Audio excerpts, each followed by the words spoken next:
संजय कुटे. अध्यक्ष महोदय, तुम्ही गेलेत चालते भजनराव, मी तुमच्यावर काहीच बोलत नसतो. माझे मित्र आहेत बाजूला, त्यामुळे मला काही काळजी नाही. माझे मित्र आहेत ना बाजूला. नाही तुम्ही नका जाऊ, सुरुवातीला तरी नका जाऊ. नाही तुम्ही गेलेत तर काही प्रॉब्लेम नाही. विरोधी पक्ष नेते गेले तरी चालते, मला बोलता येतं. कारण विरोधी पक्ष नेते आता खूप बोलून थकलेत, थोडंसं चहा वगैरे घेऊन येतील. अध्यक्ष महोदय, अर्थसंकल्पाच्या चर्चेमध्ये मी भाग घेतो आणि अजितदादा, नाही तुम्ही थांबा ना, तुमच्यावर सुरुवातच करतो, नंतर सोडून देतो. माननीय अजितदादांनी हो हो हो 100% संधी देतो तुम्हाला. मीच द्यायला लावीन, मीच संधी द्यायला लावीन, काळजी नका करू. माननीय अजितदादा पवार यांनी आपल्या राजकीय आयुष्यातला हा 10वा अर्थसंकल्प अध्यक्ष महोदय मांडलेला आहे. किती वाजेपर्यंत आहे? आणि हे राज्य अध्यक्ष महोदय हे लोककल्याणासाठी शासन करायचं असतं. आणि म्हणून लोककल्याणकारी योजना ज्या लोकांच्या हिताच्या आहेत त्या योजना या बजेटमध्ये घ्यायच्या असतात आणि लोकांना त्याचा फायदा द्यायचा असतो. किती वाजता? मी तुमच्यावर सुरुवात करू, मग तुम्ही गेलेत चालते. अध्यक्ष महोदय, विरोधी पक्ष नेते आमचे विजूभाऊ वडेट्टीवार यांनी बजेटवर सगळे आकडे पेश केलेत. 6,12,000 कोटीचा बजेट, त्यातली तूट जी आहे ती 40,000 कोटीपर्यंत कशी भरून काढणार, कसं हे करणार, 40 लाख कोटीचा आपला पूर्ण हे सगळे त्यांनी कोट्यावधीचे सगळे मांडले आणि बजेटमध्ये तरतूद केलेल्या त्याचा हिशोब त्यांनी मागितला अध्यक्ष महोदय.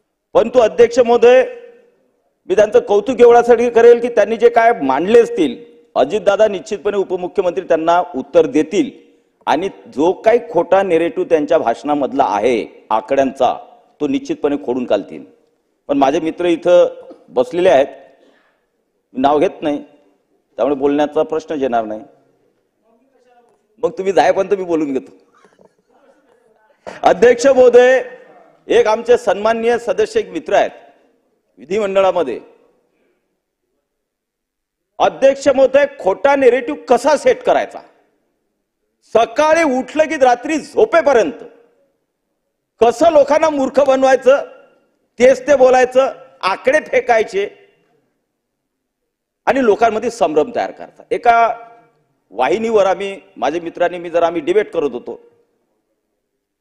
2022-23 16 लाख कोटी रुपयांचा तूट, 16 लाख कोटी. नंतर आले 23-24 32 लाख कोटी तूट अर्थसंकल्पात. मग आले 24-25 1 लाख कोटीची तूट. मी त्याच वेळेस म्हटलं की 16 लाख 17 लाख आपण बजेट किती मांडून एवढेची तूट. पण माझ्या मित्रांनी दुसरा विषय त्याच्यापेक्षा गमतीदार मांडला. अहो तुम्ही एवढे बोलताय ना, तर केंद्र शासनाकडे 16 लाख दादा 16 लाख कोटी जीएसटीचे बाकी आहेत. नाही 16 लाख माझ्या मित्रांनी सांगितलं, जे आता मला डिस्टर्ब करतायत, 16 लाख कोटी जीएसटी बाकी आहे.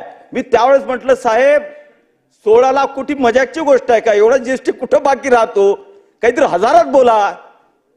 पण माझ्या मित्रांनी खोटं बोलून नेरेटिव्ह सेट करून लोकांना काय फक्त दिशाभूल करायची, आकडे फेकायचे. लोकांना काय माहिती आहे 16 लाख कोटी का 16,000 कोटी. आणि म्हणून अशा पद्धतीनं याही लोकसभेच्या, आमचे मित्र गेले तरी चालतील, याही लोकसभेच्या निवडणुकीमध्ये अध्यक्ष महोदय ते सांगतो. आणि रशिया युक्रेनच्या युद्धाचा उद्या तुम्हाला जे काय असेल ते पुरावे देतो. तुम्ही आता सभागृहात म्हटलेला आहे की त्यामुळे मी राजीनामा देईल, उद्या तयारी ठेवा. उद्या देतो तुम्हाला, प्रूफच देतो, उद्या तयारी ठेवा, उद्या तयारीच ठेवा. मी तुम्हाला देतो उद्या पुरावे. नाही कायमचं तर नाही, काय नाही मित्र आहेत माझे, असं कसं काय नाही साहेब, कुठे साहेब, नाही तुम्ही आता कुठे साहेब, अध्यक्ष महोदय तुमचा विषय, विरोधी पक्ष नेते अध्यक्ष महोदय म्हणालेत आपल्या भाषणामध्ये, बाहेर जाऊ नका. अध्यक्ष महोदय, विरोधी पक्ष नेते आपल्या भाषणामध्ये, अध्यक्ष महोदय मी माझ्या मित्राकडे आता बघणार नाही, माझ्या मित्राकडे आता बघण्याची माझी इच्छा नाही. अध्यक्ष महोदय, विरोधी पक्षनेते आपल्या भाषणात अध्यक्ष महोदय म्हणाले, दगड मारायची सवय जास्त आहे. अध्यक्ष महोदय जे ते बोललेत अध्यक्ष महोदय, अर्थसंकल्पावर जर बोलले असतील तर मलाही अर्थसंकल्पावरच बोलावं लागेल. त्यामुळे त्यांनी म्हटलं अध्यक्ष महोदय की या लोकसभेमध्ये आम्ही 31 जागा जिंकल्यात आणि त्यामुळे आता पेढेही वाटले. 31 जागा जिंकले तर काँग्रेसच्या तर 100च्या आतल्या पेढे वाटले. कशासाठी? मोदीजी पंतप्रधान झाले त्यामुळे वाटलेत का आपल्या 100च्या आतमध्ये आलेत त्याच्यासाठी पेढे वाटलेत? काय उत्साह, काय आनंद. जी काँग्रेस पार्टी 403 ते 412 पर्यंत सीट घेणारी पार्टी ती 100च्या आत येते आणि हे छाती फुगू फुगू बदलतात, पेढे वाटतात. थोडं आत्मचिंतन करण्याची काँग्रेस पार्टीला जरूरत आहे अध्यक्ष. या वेळेचं इलेक्शन अध्यक्ष मध्ये लोकसभेचं कोणी सांगेल एक वेळेस तुम्ही खोटं बोलू शकता, एक वेळेस लोकांमध्ये संभ्रम तयार करू शकता, एक वेळेस लोकांना मूर्ख बनवू शकता, बार बार बनवू शकत नाही. तुम्ही संविधानावर बोलले, तुम्ही संविधानावर बोललेत अध्यक्ष महोदय. मोदीजींनी 10 वेळेस त्यांच्या भाषणात सांगितलं की गीता असेल, कोणताही धर्मग्रंथ असेल, त्यापेक्षा सगळ्यात मला उच्च आणि माझ्या सगळ्यात महत्वाचा माझ्यासाठी ग्रंथ जर असेल तो संविधान आहे. पण तो झालं का अध्यक्ष महोदय? जसे आता अजितदादांवर विरोधी पक्षनेते अध्यक्ष महोदय बोलले, त्यांची देहभाषा, त्यांची बोलीभाषा, ते थोडेसे काय आहे त्यांच्यावर काही टीका केल्यात. मुख्यमंत्री काहीतरी कुरघोडी करतात. अहो, मुख्यमंत्री या राज्याचे प्रमुख आहेत आणि राज्याचे प्रमुख यांनी काही घोषणा करणे, काही वक्तव्य करणे, काही प्लॅनिंग सुचवणे किंवा पुढच्या भविष्यातल्या किंवा लोककल्याण योजनांवर बोलणे अभिप्रेतच आहे. त्यामुळे दादा असोत का फडणवीसजी असोत का मुख्यमंत्री असोत, तिन्ही नेते आमचे एकत्रितपणे काम करणारे नेते आहेत. आणि तुम्हाला आज सांगतो, ही महायुती जो तुम्ही लोकसभेला खोटा नेरेटिव्ह करून लोकांना मूर्ख बनवलं, त्यातून लोक निघालेत बाहेर. आता सुरू झालं, खटाखटी सुरू झालं, तुमच्या ऑफिसवर जाणं सुरू झालं महिलांचं की आमचे पैसे 8,500 कधी देता, सगळं चालू झालेलं आहे, लोकांना समजून आलेलं आता. परंतु महायुती ही एकत्रितपणे निवडणूक लढून, तुम्ही जागांचा विषय सोडून द्या, कोण किती लढवेल, ते तिघ नेते सक्षम आहेत, पण महायुती आपली एकत्रितपणे लढून या महाराष्ट्रामध्ये लोककल्याणकारी राज्य 2024च्या नोव्हेंबरमध्ये निश्चितपणे तयार करणार, यात आमच्या मनात आणि जनतेच्याही मनात शंका नाही. कारण जनतेने 2019 मध्ये आम्हालाच दिलं होतं, 2019 मध्ये युतीलाच मतदान केलं होतं. पण त्यावेळेस आमच्यासोबत विश्वासघात करून जी काँग्रेस शिवसेनेच्या हिंदुत्ववादी विचार आयुष्यातही बसू शकत नव्हते, आयुष्यात नाही, आयुष्यात नाही. मुस्लिम समाजालाही मूर्ख बनवलं, तुम्ही मूर्ख बनवलं. ज्या हिंदू हृदय सम्राट बाळासाहेब ठाकरेंनी म्हटलं होतं की ज्या दिवशी मी काँग्रेस सोबत बसण्याची वेळ येईल त्या दिवशी माझं दुकान बंद करेल, त्यांचे चिरंजीव तुमच्यासोबत बसले आणि तुम्ही तुमचे विचार सोडून दिले आणि तुम्ही हिंदुत्ववादी लोकांसोबत बसले. राधे पुन्हा हिंदुत्वावर बोलताय. काल तर फार कर झाला, मी ते बोलणार नाही कारण वरच्या राजकारणातला आहे. हिंसा अहिंसा, हिंदू धर्म अहिंसा हिंसावादी आहे. हे तर काय आता म्हणजे लोकांच्या मनात काय असेल तुम्ही विचार करा की तुम्ही हिंदू धर्माला, हिंदू लोकांना हिंसावादी म्हणता, यापेक्षा जोक या देशातला कोणताच असू शकत नाही. अध्यक्ष महोदय यांनी एक लक्षात ठेवा अध्यक्ष महोदय, हा अर्थसंकल्प जो आहे हा सगळ्या वर्गांचं प्रतिनिधित्व करणारा, सगळ्या वर्गांना न्याय देणारा अर्थसंकल्प अध्यक्ष महोदय, सगळ्या वर्गांना न्याय देणार आहे. आणि यांनी विश्लेषण स्वतःच करावं लोकसभेचं. 31 जागा जिंकल्या बाबा, जरा 155 जागी तुम्ही पुढे आहात, 133 जागी आम्ही पुढे आहे, खूप डिफरन्स नाही. पण त्यातही अजून सांगतो, सगळं तुम्हाला माहित आहे, मलाही माहित आहे, सगळीकडे आलेलं आहे. 2 लाख मतं कमी आहेत, मुंबईमध्ये 2 लाख जास्त आहेत. आणि त्याही पेक्षा अजून सांगतो, तुमच्या 155 जागा आहेत ना, त्यामध्ये काही जागांमध्ये लीड एकदम मोठा आहे, 80,000, 1,20,000, 70,000. आणि काही जागा ज्या आहेत ना अतिशय कमी मार्जिन आलेल्या आहेत, कमी मार्जिन त्या विधानसभेमधल्या आमदारांच्या किंवा त्या क्षेत्रामधल्या. विधानसभा क्षेत्रात आणि आमच्या 133चं जर विश्लेषण कराल तर आम्ही कमी फरकानं निवडून आलेल्या कमी फरकाचं मतदान झालेले आहे कमी मतदारसंघ आहेत आणि मार्जिनल म्हणतात तर मार्जिनल 10,000 20,000 25,000 30,000 असे जास्त आहेत त्यामुळे सेफ मतदारसंघ आहेत तुमचे 50% मतदारसंघ अनसेफ आहेत त्यामुळे काही आम्हाला लागत नाही 20-25% तुमचे मतदारसंघ फोडायला त्यामुळे महायुतीचं येणार आणि या अर्थसंकल्पामध्ये प्रतिबिंब जे आहे जे सर्वसामान्य जनतेच्या आशा आकांक्षा असतात त्याचं प्रतिबिंब माननीय उपमुख्यमंत्री अजितदादा पवार यांनी आपल्या अर्थसंकल्प घोषित केले अध्यक्ष एक एक विषय जर अध्यक्ष महोदय आपण बघाल प्रत्येक घटकाचा जर विषय आपण बघाल अध्यक्ष महोदय मग आता आमचे मित्र होऊन गेले पहिले तुम्ही महिलांचाच घेतो लाडली योजना काय एवढं दुःख झालं लाडली बहीण मुख्यमंत्री लाडली बहीण योजना आणली एवढं दुःख विरोधी पक्ष नेत्यांना आणि बाकीच्या विरोधी पक्षातल्या लोकांना झालं की त्यावर काय टीका झाली एका बहिणीला पाळलं आणि मग हे म्हणून लाडकी बहीण आले हो हे गरीब महिलांसाठी गरीब आपल्या भगिनींसाठी माता भगिनींसाठी योजना आहे याचा अर्थ आहे याच्या मागचं चिंतन तुम्ही समजले नाही याच्या मागचं चिंतन जर समजले असते तर तुम्ही असे वाक्य बोलले नसते अध्यक्ष महोदय लाडली बहीण योजनेचा मागचं चिंतन हे आहे की जे गरीब आहेत महिला त्यांना महिन्याचे 1,500 रुपये हे त्यांच्या खात्यात जर गेले कारण ती शेवटी घर चालवते आणि यामध्ये एक विचार करा की आमच्या शेतकरी आणि शेतमजूर आणि विशेषतः शेतकरी महिला ह्या मॅक्झिमम त्या योजनेमध्ये बसणार आहेत मॅक्झिमम उत्पन्नाचा किंवा सगळ्या अटी पार करून मॅक्झिमम शेतकरी महिला बसणार आहेत म्हणून शेतकऱ्याला दुसऱ्या बाजूने आम्ही मदत करत असताना त्याच शेतकऱ्याच्या घरामध्ये त्या महिलेच्या मार्फत 1,500 रुपये 2 महिलांपर्यंत म्हणजे 3,000 एखाद्या घरामध्ये 2 महिला असल्या पात्र तर 3,000 रुपये त्यांच्या घरात जाणार आहे तुम्ही मजाक उडवता गरिबांची आपल्यासाठी 3 लाखही काही नाही आपण 5 स्टार हॉटेलमध्ये राहिलो आपल्याला काही वाटत नाही आपण चार्टर्ड प्लेनमध्ये गेलो काही वाटत नाही आपण 5 स्टार हॉटेलमध्ये काय खातो त्याचंही आपल्याला किती हजारो बिल दिलं आपल्याला काही वाटत नाही परंतु त्या गरिबांचं बघा 2 आणि 3,000 सुद्धा त्यांना मोठे वाटतात त्यांच्या आशा आकांक्षा कमी असतात गरजा कमी असतात आणि म्हणून त्यांना छोट्या मुलांचं किंवा घर चालवताना ज्या अडचणी असतात त्यामध्ये जर शासन जे लोककल्याणकारी योजना राबवत असेल त्यांना फायदा देत असेल तर त्याचं दुःख करण्याऐवजी कधी तर स्वीकारा आणि एक बघा एक आमचे सन्माननीय आता आमचे मित्र गेले उठून त्या डिबेटमध्ये काय म्हणाल माहिती आहे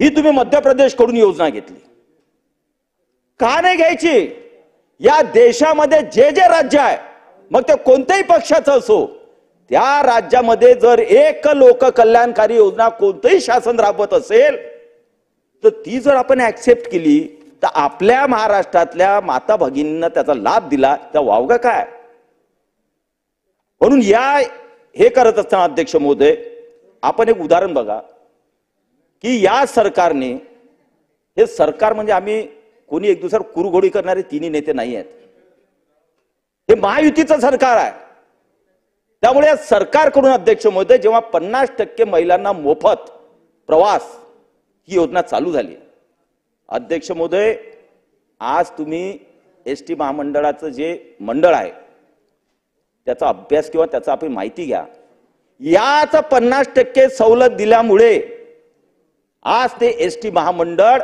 मोठ्या प्रमाणात उत्पन्न करते आहे आणि नफामध्ये जाते आहे ह्याच आमच्या भगिनी आहेत की ज्यांना आम्ही सक्षम करण्याचा प्रयत्न करतो आणि त्या राज्याला सक्षम करण्याचा प्रयत्न करतायत तुम्ही बचत गटाचा अध्यक्ष महोदय म्हणाल हे पैसे वापर लवकर घे तर 15,000 रुपये पहिले आपण द्यायचो अध्यक्ष महोदय आज बचत गटाला या अर्थसंकल्पात माननीय दादांनी 30,000 रुपये त्यांना भांडवल खेळतं भांडवल देण्याची केली अध्यक्ष महोदय तुम्ही त्या गरीब महिलांना विचारा तुम्ही जर सगळे श्रीमंत याच्यामध्ये किंवा पेज 3 पार्टीमध्ये राहत असाल तर तुम्हाला त्याच महिलांचं सुख आणि दुःख समजेल पण तुम्ही गरिबांमध्ये जेव्हा मिसळाल ना तेव्हा 30,000 काय असतात हे त्या महिला बचत गटाच्या आमच्या गरीब भगिनींना समजतं त्या 30,000 मध्ये काय करायचं गरजा कमी ठेवा तेव्हा तुम्हाला जमीनवरचं सगळं दिसेल गरजा वाढल्या की जमीन दिसत नाही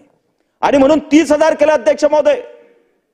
आज आमच्या बचत गटाच्या महिला विविध योजनांच्या माध्यमातून, मग ते मोदी सरकारच्या असो, केंद्र सरकारच्या योजना असो, महाराष्ट्र शासनाच्या योजना असो, यामधून महिलाला सक्षमी सशक्त करण्याचा कार्यक्रम, लखपती महिला बनवल्यात लाखो. आणि पुढचे आमचं टार्गेट आहे, आमच्या शासनाचं टार्गेट आहे की अजून लाखो महिलांना आम्ही लखपती दीदी बनवणार आहोत. कारण ती महिला जर पुढे केली, सक्षम झाली, तर घर पण सक्षम होईल, महाराष्ट्र सक्षम होईल आणि देश सुद्धा पुढे जाईल. आणि म्हणून महिलांबद्दल अध्यक्ष महोदय या योजना राबवत असताना आपण फक्त दादाने एक सूचना करणार आहे की महिला बचत गटाचे सीआरपी असतात, ज्या प्रमुख असतात, त्या बचत गटाच्या प्रमुख म्हणजे अध्यक्ष नाही तर त्या जिल्हा परिषद सर्कलच्या महिला बचत त्याचे एक सीआरपी म्हणून एक प्रमुख असते. तिचं आपण बाकीच्यांचं आपण पेमेंट वाढवलं पण तिला आपण मानधन कमी देतोय, त्याचाही थोडासा आपण विचार जर केला तर निश्चितपणे त्या महिला अजून बचत गटाच्यांना चांगल्या प्रकारे सांभाळून हे सक्षमीकरणाची स्कीम ज्या आहेत ह्या चांगल्या पोहोचवतील. अध्यक्ष महोदय, महिलांवर हे करत असताना अध्यक्ष महोदय आमचे सन्माननीय विरोधी पक्षनेते म्हणालेत की तुम्ही इकडे लाडकी बहीण हे करता, तुम्ही इकडे योजना देता आणि तिकडे अत्याचार होतात, हे होतात, ते आज झालेत का? आज झालेत. तुमच्या काळातले जरा गणित बघा, मागच्या 2.5 वर्षामध्ये तुमचे काय काय कारनामे झालेत. भ्रष्टाचार बोलण्याची लायकी सुद्धा नाही आपली. आपण 2.5 वर्षात काय भ्रष्टाचाराचे प्रकरण केले, काय नाही केले, हे सगळे लोकांना माहित आहे. पण आज ठरलेलं आहे आणि विशेषतः महाविकास आघाडीमध्ये ठरलेलं आहे की आता लोकसभेत ज्याप्रमाणे खोटे नेरेटिव्ह आपण वेगवेगळे तयार केलेत, आताही रोज एक खोटा नेरेटिव्ह तयार करायचा, जनतेत संभ्रम तयार करायचा आणि पुढच्या निवडणुकीला जिंकण्याचा प्रयत्न करायचा. पण हे तुमचे प्रयत्न आम्ही यावेळेस आता यशस्वी होऊ देणार नाही. कारण तिघही आम्ही ताकदीनं त्याच ताकदीने तुम्हाला उत्तर देऊ. कारण तुमच्यातलं आम्हाला माहित पडतं ना. आता एक मुद्दा तुम्ही चालू केलेला आहे की खोटं बोलायचं म्हणजे रेटून बोलायचं. मग काहीतरी भ्रष्टाचार, कोणतेही डिपार्टमेंट घ्यायचं, याच्यात भ्रष्टाचार झाला, याच्यात घोटाळा झाला, याच्यात भ्रष्टाचार झाला, रोज बोलायचं, जेणेकरून जनतेमध्ये खोटा नेरेटिव्ह तयार करायचा की हे शासन कमिशनखोर आहे, हे शासन भ्रष्टाचारी आहे. पुरावे काहीच नाही, दाखवायचं काहीच नाही, पण रोज 3 तोंडांनी बोलायचं सकाळपासून रात्रीपर्यंत झोपेपर्यंत. हे तुमचे नेरेटिव्ह सेट करणं चालू आहेत. पण या नेरेटिव्हला उत्तर आम्ही त्याच प्रकारे खोटं न बोलता आमच्या कामाच्या माध्यमातून, जनतेच्या कल्याणकारी योजनेच्या माध्यमातून निश्चितपणे अध्यक्ष महोदय देणार. शेतकरी खूप पुढका आहे तो शेतकऱ्यांचा. तुम्हाला खरं कधी बोलल्या आयुष्यामध्ये शेतकरी या विषयावर? कधीच नाही अध्यक्ष महोदय.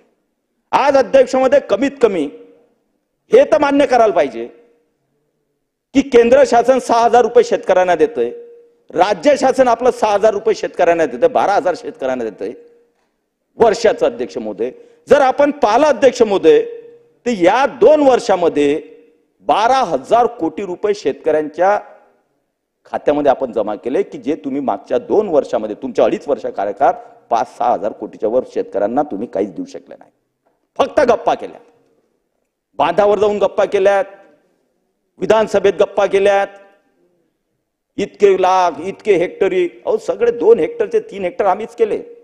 आजही मोठा निर्णय झाला. फक्त दुर्दैव आमचं हे आहे की लोकसभा लागायच्या पहिले निर्णय झाला, 4,000 कोटीची सोयाबीन आणि कापूस उत्पादक शेतकऱ्यांसाठी तरतूद झाली, पण विधान ते लोकसभेची आचारसंहिता लागल्यामुळे आम्हाला शेतकऱ्यांच्या खात्यात टाकता आले नाहीत.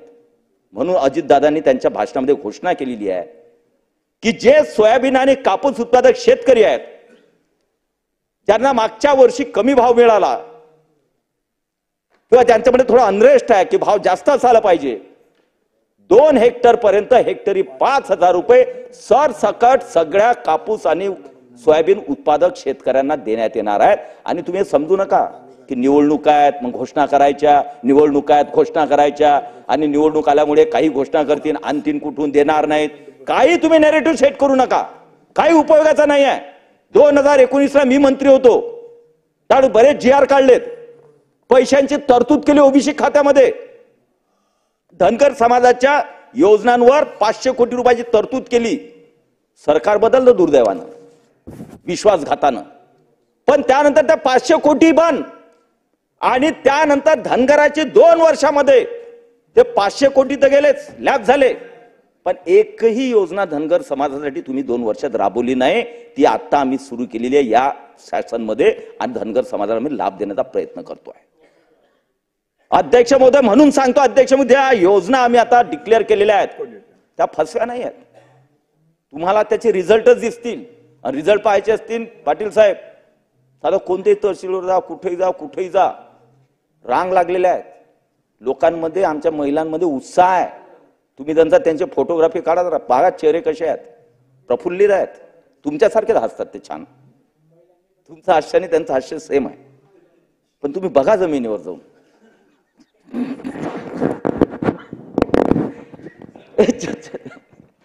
छान पैकी एक बघा, आणि खरोखर उत्साह आहे.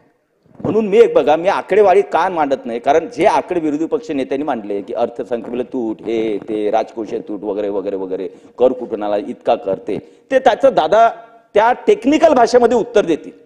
पण त्या अर्थसंकल्पाच्या मागचा भाव काय, तो मी अर्थसंकल्पाच्या या माध्यमातून बोलताना मांडतो. त्याचा भाव काय अध्यक्ष महोदय?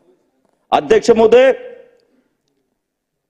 पीक विम्यामध्ये अध्यक्ष महोदय, आमचे माजी मुख्यमंत्री सन्माननीय ते म्हणायचे, माझ्याशी बोलले होते की पीक विमा जेव्हा देवेंद्रजी फडणवीस साहेब आमचे मुख्यमंत्री होते तेव्हा हे म्हणायचे, माजी मुख्यमंत्री 2-2.5 वर्षापूर्वीचे, पीक विम्यात लूट चालू आहे, कंपन्या गब्बर होत आहेत. पण आम्ही त्यांना आकडे दिले की 2018-19 मध्ये 110% हा पीक विमा शेतकऱ्यांच्या खात्यात जमा झाला. 110%, म्हणजे 100 रुपये जर शासन मिळून आणि शेतकऱ्यांना भरले असतील तर 110 रुपये शेतकऱ्यांना मिळाले. आणि मग 2.5 वर्षातलं रेकॉर्ड आम्ही काढलं. जे मुख्यमंत्री, माजी मुख्यमंत्री पीक विम्यावर टीका करायचे, गब्बर होतात कंपन्या म्हणायचे, त्याच 2-2.5 वर्षामध्ये त्या कंपनींना 8,000 कोटीचा नफा हा त्यांच्या कार्यकाळात झाला. त्यावेळेस एक शब्दही बोलले नाहीत, एक शब्दही बोलले नाहीत. आणि आज अर्थसंकल्प समजत नाही. त्यांनी एका टीव्हीवर सांगितलं होतं की मला अर्थसंकल्पातलं काही समजत नाही. मग अर्थसंकल्पातलं समजत नाही तर मग टीका करताना कसं समजतं की गरीब गरीब होणार आणि श्रीमंत सीमा कुठून शोध लावला, त्याचं काही विश्लेषण, त्याच्या मागचा भाव, ते का मांडलं तुम्ही? मग समजत नाही तर मांडायचं कशाला, हा एक प्रश्न अध्यक्ष महोदय. आणि म्हणून अध्यक्ष महोदय, शेतकऱ्यांसाठी विशेषतः शॉर्ट टर्म आणि लॉंग टर्म दोन्ही योजना शासन करते. आणि तू महिलांचं म्हटलं ना, लाडकी बहीण, तुम्ही बघा, अजित दादा आमचे उपमुख्यमंत्री पहिला हप्ता हा 15 ऑगस्टच्या दिवशी किंवा त्याच्या पूर्वी हा महिलांच्या खात्यामध्ये जमा करणार, आमच्या बहिणींच्या खात्यामध्ये. आणि आज चांगली गोष्ट झाली की महिलांना मी आवाहन करतोय, आमच्या माता बहीण कुठे रांग लावू नका. तुम्ही जुलैमध्ये फॉर्म भरा, तुम्ही ऑगस्टमध्ये भरा, तुम्ही सप्टेंबरमध्ये भरा. जुलै पासूनचा हप्ता तुम्हाला सप्टेंबरमध्ये जरी तुमचा मंजूर झाला तरी जुलै पासूनचे 3 हप्ते तुमच्या खात्यात जमा होतील. त्यामुळे घाई गडबड करून, पण उत्साह आहे. अहो हे बघा, मी अर्थसंकल्प, मला बोलायचं म्हणजे माहिती नव्हतं मला बोलायचं आहे, पण वेळेवर सांगितलं प्रतिनिधी की तुला बोलायचं आहे, तरी मी बोलतोय अर्थसंकल्पावर. हेच अर्थसंकल्पावर जयंत पाटील साहेब, तुम्ही जर गावं खेडोपाडी आणि शहरात गेले ना तर लोक सुद्धा अतिशय चांगल्या प्रकारे अर्थसंकल्प तुम्हाला समजून सांगतील. नाही, तुम्हाला समजून सांगतील अर्थसंकल्प, कारण एवढा चांगला आणि सुटसुटीत आणि कल्याणकारी लोकांना भावणारा अर्थसंकल्प दादांनी दिलेला आहे की लोक सुद्धा तो अर्थसंकल्प न सांगता, न खाली पाहता, न हातामध्ये घेता छानपैकी समजून सांगतील. इथपर्यंत अर्थसंकल्प पोहोचलाय. आणि म्हणून शेतकऱ्यांना अध्यक्ष महोदय विविध प्रकारे, मग कांदा उत्पादक, धान उत्पादक, त्यांना अनुदान देतो. आणि एक बघा, हे जे 5,000 हेक्टरी आहेत, 2 हेक्टर पर्यंत, तुम्ही समजूच नका की हे पुढे आपल्याला द्यावं लागतील, पुढे असेल, काही नाही, पुढच्या सरकारला काही नाही, याच सरकारमध्ये आम्ही देऊ, याच सरकारमध्ये देऊ, हा विश्वास अजितदादांनी दिलेला अध्यक्ष. त्यामुळे शेतकऱ्यांच्या विषयावर, मग दूध उत्पादक शेतकरी असेल त्याला 5 रुपये, गाईचे दूध उत्पादक शेतकऱ्यांना, तेही आम्ही सुरुवात करतोय, ते दादा सांगतील. आणि अध्यक्ष महोदय, सगळ्यात महत्वाचं होतं की सोलर फीडर. मला आमचे प्राजक्ता होते तनपुरे साहेब, माजी राज्यमंत्री, आमचे मित्र आहेत, ते म्हणाले की माझ्या मतदारसंघात 4 होते आणि ते 4 आम्ही सुरुवात केली, आम्ही हे केली आणि ते सरकार आलं तुम्ही बंद केलं तर आमचं पुढे गेलंच नाही. त्यांना काहीच माहित नाही. तुम्ही 4 फक्त तुम्ही राज्यमंत्री असल्यानंतर तुमचं शासन तुम्ही 4 पर्यंतच गेले. आज देवेंद्र फडणवीस साहेब हे ऊर्जा मंत्री आहेत. आज महाराष्ट्रातल्या जवळपास सगळ्या जिल्ह्याचे टेंडर निघालेत. माझे एकट्या मतदारसंघातले 13 टेंडर निघालेत. त्यांचं सर्वेक्षण चालू आहे आणि आता कामही चालू होते. म्हणजे जे 33 केवीचे सेंटर आहेत त्याच्यावर सोलर एनर्जी तयार करणे आणि शेतकऱ्यांना आपली वीज देऊन ती सोलरची वीज ग्रीडमध्ये घेणे आणि शेतकऱ्याला दिवसा सुद्धा मुबलक वीज देणे, 1 ते 1.5 वर्षामध्ये हा कार्यक्रम कंप्लीट होईल. म्हणून शेतकऱ्यांच्या दृष्टीने तोही आनंदाचा दिवस आहे. आणि सगळ्यात मोठी घोषणा दादांनी केली मोफत विजेची. खरोखर शेतकऱ्यांना बरेच दिवसाची मागणी होती की आम्हाला मोफत वीज द्या, कारण कोणत्या ना कोणत्या प्रकारे शेतकऱ्यांना 4-5 बाजूने जर मदत केली तर शेतकरी सक्षम होईल. मग ते PM किसान असेल, CM किसान असेल, त्यानंतर बाकी पीक विम्याच्या माध्यमातून असेल किंवा आता महिलांना दिले ते त्यांच्या घरामध्ये जातील, पुन्हा मोफत वीज दिली तर तेही त्यांचे पैसे वाचतील. अशा पद्धतीने विविध प्रकारे शेतकऱ्यांना सक्षम करण्याचा शॉर्ट टर्म आणि त्या पद्धतीने चालेल. लॉंग टर्म साठी सिंचनामध्ये मी जयंत पाटील साहेब तुम्हाला सभागृहात म्हटलं होतं, पाटील साहेब की तुम्ही जलसंपदा मंत्री होते, माझे 3 प्रकल्प 2 वर्ष फाईल कुठे होती? मुख्यमंत्री कार्यालयात. मी तुम्हाला 2 वेळेस आलो तुमच्याकडे की साहेब ते करा, सुप्रमा द्या, पैसे पडलेले आहेत, केंद्र शासनाचे पैसे होते, बळीराजामधले खर्च करायचे होते. मी तुम्हाला वारंवार गेलो, तुम्ही काय सांगितलं होतं मला? ती फाईल CM कडे, तू CM कडे जाऊन मिळ. आता जाऊ द्या, पुढचं खूप काही सांगत नाही. नाही, पाटील साहेब आमचे ज्येष्ठ नेते आहेत, पण त्यांचं नाही, पण एक सांगितलं होतं की कोणतीही भाजपच्या आमदाराची फाईल यापुढे क्लिअर करायची नाही. 2 वर्ष माझी फाईल CM ऑफिस मध्ये पडली होती, सुप्रमा भेटली नाही. आणि म्हणून काय सांगता काय शिकवताय? आम्हाला भेटलं नाही, आम्हाला भेटलं नाही, त्याला भेटलं नाही, आम्हाला भेटलं. आमचं काय केलं तुम्ही हाल त्यावेळेस? सांगतो ना, आर कचेरी, आलेवाडी, झीगाव, इस्लामपूर, त्यातल्या 3 फाईल तर अटकलेलं नाही. 1 फाईल तर 2.5 वर्षामध्ये हल्लीच नाही. ती आता केंद्र शासनामुळे आता मंजूर करून आणले, त्याच्यावर केंद्र शासनाकडे सुद्धा पाठवली नाही बळीराजामध्ये पैसे मागणीसाठी. पण जाऊ दे, त्या विषयावर जात नाही. त्यामुळे कोण कसं वागलं आणि हे वागणं कधीपासून बिघडलं माहित आहे? मी 2004 पासून आमदार आहे. मी तुम्ही होते मंत्री, दादाही होते, बाबाही होते, 10 वर्ष विरोधी पक्षात होतो. असे खराब अनुभव नाही आले. तुम्ही करायचे ठीक आहे, कमी जास्त प्रमाणात तुम्ही सत्तारूढाला जास्त पैसे द्यायचे, आम्हाला थोडं, परंतु सगळ्यांनी मदत करण्याचा एक प्रयत्न करायचे, एक दुसऱ्या सगळ्यांचा महाराष्ट्राचा विचार करून. आणि दादांनी तर खूप मदत केली मला त्यावेळेस. पण 2019 मध्ये जनतेचा जनादेश पायदळी तुडून विश्वासघात करून ज्या दिवशी विश्वासघाताचे आणि गद्दारीचे बीज या जमिनीत महाराष्ट्रात रोवलेत, त्या दिवशीपासून महाराष्ट्राचं राजकारण तुम्ही कलंकित करून टाकलं. तेव्हापासून सुळाचं राजकारण चालू केलं. तेव्हापासून आमदारांना हिंद दर्जाची वागणूक चालू केली. हे तुमचे पाप आहेत आणि कुठंतरी प्रत्येकाला हे पाप फेडावंच लागतं. पण आम्ही तरी विनंती करतो आमच्या सरकारला, आम्ही या विचाराचे लोक आहे की आमदार हा आमदार आहे, कमी जास्त प्रमाणात का असेना, पण प्रत्येक मतदारसंघात विकास कामं झालेच पाहिजेत. आणि निश्चितपणे मी पाहतोय की माननीय अजितदादा त्या प्रकारचं निधी वाटपाचं कमी जास्त प्रमाण असेल. पण तुम्ही तर एवढी हीन 19 पासून वागणूक दिली भाजपच्या आमदारांना की आम्हाला सांगता येत नाही. आणि म्हणून वातावरण खराब करण्याचं काम हे तुमच्या अविश्वासातून झालेलं आहे. अध्यक्ष महोदय, मी 1-2 विषय सांगून संपवणार. अध्यक्ष महोदय, युवांसाठी रोहितजी पवारचा आग्रह असते, युवांबद्दल निश्चितपणे त्या सगळ्यांचा आग्रह असते. म्हणून युवा काही सोडता येत नाही. युवा हे आपल्या देशाची संपत्ती आहे. त्यामुळे अप्रेंटिस 10,000 रुपये महिना, 8,000 रुपये महिना, 10 लाख मुलांसाठी, जेणेकरून ते चांगले प्रशिक्षित होतील, चांगल्या नोकऱ्यांवर जातील. नोकऱ्या काही सरकारी नाही, तो सरकारी नोकऱ्या आहेत किती, आपण त्याच्यावरच मोठं रणकंदन करतो. आजकाल नोकऱ्या निर्माण करणारे मुलं, स्टार्टअप करणारे मुलं आहेत.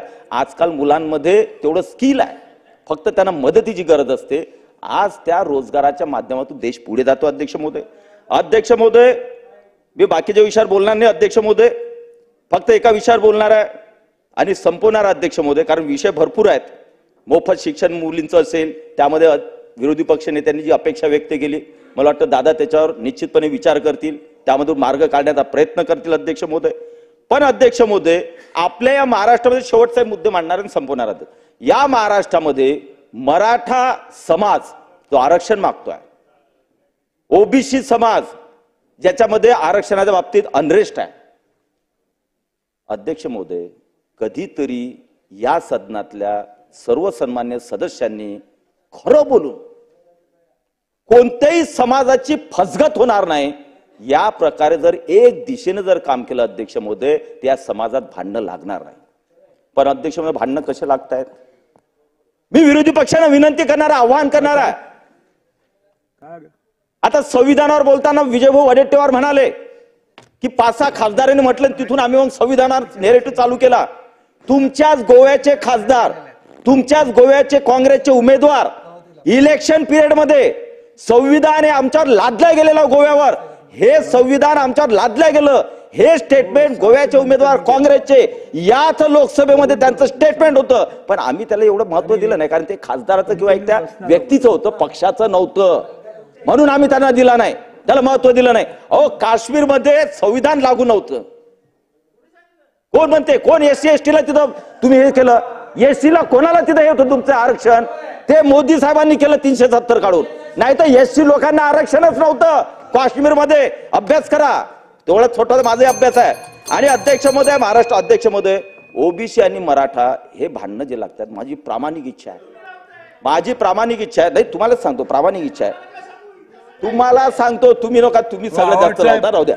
फक्त माझा अध्यक्ष मध्ये विरोधी पक्षातल्या तिन्ही प्रमुख पक्षांना विनंती आहे, काँग्रेस असेल, राष्ट्रवादी आमचे माननीय पवार साहेबांचा असेल, माननीय उद्धव साहेबांची शिवसेना असेल, या तिघांनी अध्यक्ष महोदय एक वेळेस डिक्लेअर करा, पक्ष म्हणून, वैयक्तिक नाही, पक्ष म्हणून भूमिका साफ करा की मराठा समाजाला ओबीसीच्या आतमध्ये सरसकट आरक्षण द्यायचं का नाही द्यायचं, याच्यावर स्पष्ट भूमिका करा. त्यांनी जी भूमिका घेतली अध्यक्ष महोदय की ओबीसी समावेश करायचा, त्या भूमिकेवर सरकार विचार करेल. आणि त्यांनी जर म्हटले की ओबीसी मध्ये समावेश करायला आमचा विरोध आहे, स्पष्ट भूमिका करा महाराष्ट्राच्या जनतेसमोर. असे सॉल्व करून राजकारण करून लोकांना भिडू नका. अध्यक्ष महोदय, शेवटचा अध्यक्ष महोदय, मी फक्त आभार मानणार आहे. श्री संत रूपलाल महाराज यांच्या नावानं आमचे आराध्य दैवत आहे, आपण मंडळ दिलं आणि त्यांचं राष्ट्रीय स्मारक हे शासकीय जागेत करण्याचं मंजूर केलं, त्याबद्दल मी अर्थमंत्र्याचं मनापासून आभार मानतो अध्यक्ष महोदय. त्याचप्रमाणे अध्यक्ष महोदय, अजितदादा साहेब, आपली एक वेळ चर्चा झाली होती की या महाराष्ट्रामध्ये मायक्रो ओबीसी मध्ये त्यातही इतके गरीब काही आहेत, म्हणजे त्यातले गोंधळी असतील, नाथजोगी असतील, गारुडी असतील, ते महादाचं सोंग घेतात, हे जे या प्रकारचे जे कलाकारी करतात किंवा गावोगावी भिक्षा मागतात, भिक्षेकरी असतील, गोसावी असतील, हे जे समाज आहेत अध्यक्ष महोदय, अतिशय दुर्लक्षित या महाराष्ट्रात समाज आहे. मोठे ओबीसीचे समाज प्रगल्भ झाले अध्यक्ष महोदय, प्रगल्भ म्हणता येत नाही पण बऱ्यापैकी आले. पण हे जे छोटे आहेत ना अध्यक्ष महोदय, जे भिक्षेकरी आहेत, जे छोटे छोटे आपले कार्यक्रम करतात, सोंग घेतात, हे समाज अतिशय गरीब आहेत. या गरीब समाज 10-12 समाज आहेत, या गरिबांसाठी अध्यक्ष महोदय, दादांना माझी विनंती आहे की याच्यावरही आपण एखादं मंडळ करून हा खरोखर म्हणजे सगळ्यात जर एससी पेक्षाही पिचलेला आणि दबलेला हा जर समाज असेल तर हे समाज अध्यक्ष महोदय. आणि म्हणून याच्यावरही आपण त्यांना आर्थिक ताकद कसा देता येईल भविष्यात आपण किंवा आपल्या भाषणात त्याचा उल्लेख करा अध्यक्ष महोदय. आणि शेवटचं अध्यक्ष महोदय, लोहारी काम करणारा आपला एक महाराष्ट्र समाज आहे, त्याला आपण पंचाळच म्हणतो अध्यक्ष महोदय. अध्यक्ष महोदय, विविध प्रकारचे मग ओबीसी पंचाळ, हे पंचाळ, असे वेगवेगळे त्यांचे घटक अध्यक्ष महोदय, ते अध्यक्ष महोदय आपल्या शेतकऱ्यांसाठी विळा, हे ते विडे वगैरे बनवण्याचं त्या याच्यामध्ये भट्टीमध्ये तयार करून करायचा प्रयत्न करतात अध्यक्ष महोदय. गावोगावी भटकती जमात आहे, समाज आहे, त्यांची एकच इच्छा आहे की आम्हाला ओबीसीच्या ऐवजी एनटी मध्ये आमचा समावेश केला तर आम्हाला न्याय मिळेल. यावरही शासनाने गंभीरपणे विचार करावा. आणि शेवटी एकच सांगतो की हा महाराष्ट्राचा अर्थसंकल्प हा तुम्ही किती म्हणा की या इलेक्शनसाठी केलेला अर्थसंकल्प नाही, हा राज्याचा लोककल्याणकारी अर्थसंकल्प आहे. आणि जे आम्ही केलं घोषणा, तुम्हाला या निवडणुकीच्या पूर्वी त्याची अंमलबजावणी झालेली दिसेल आणि तुमची पुन्हा त्याच बाकांवर त्याच बाकांवर रवानगी करणारा हा बजेट आहे जो लोकांनी स्वीकारलेला आहे. तो तुम्ही स्वीकारा. इच्छा असेल तर इकडे येऊन आमच्या सोबत बसा. जय हिंद, जय महाराष्ट्र.